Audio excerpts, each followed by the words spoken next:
आखिरी दिन मुख्यमंत्री उमर अब्दुल्ला ने बडगाम में हुंकार भरी और पीडीपी पर जमकर निशाना साधा है। उमर अब्दुल्ला ने कहा कि पीडीपी और बीजेपी का गठबंधन ऐतिहासिक भूल था। इतना ही नहीं, उमर अब्दुल्ला ने यह भी कहा कि युवाओं को नजरबंद करने की शुरुआत पीडीपी ने की थी और जम्मू कश्मीर आज जो झेल रहा है वो पीडीपी की वजह से झेल रहा है, जिसके लिए पीडीपी को माफी मांगनी चाहिए।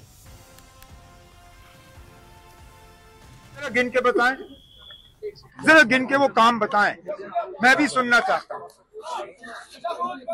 सरफेसी का कानून लाया, जीएसटी का कानून लगवाया, बीजेपी को यहां सेक्रेटरीट में दाखिल करके 370 हटाने के जड़ जो है वहां से लगे, 35A को हटाने की बुनियाद वहां से लगी। क्या फायदा मिला हमें? 2016 की तबाही हुई, कितने लोग मारे गए। 2016 के लिए आज तक उन्होंने माफी नहीं मांगी। बीजेपी के साथ हाथ मिलाने की उन्होंने माफी नहीं मांगी।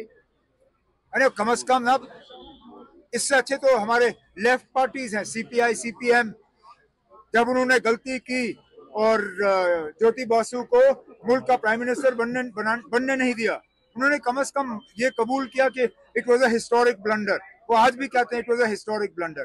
जो उन्होंने हिस्टोरिक ब्लंडर किया था बीजेपी के साथ हाथ मिलाने पे, क्या वो कम से कम इस हिस्टोरिक ब्लंडर को तस्लीम करने के लिए तैयार नहीं है? वही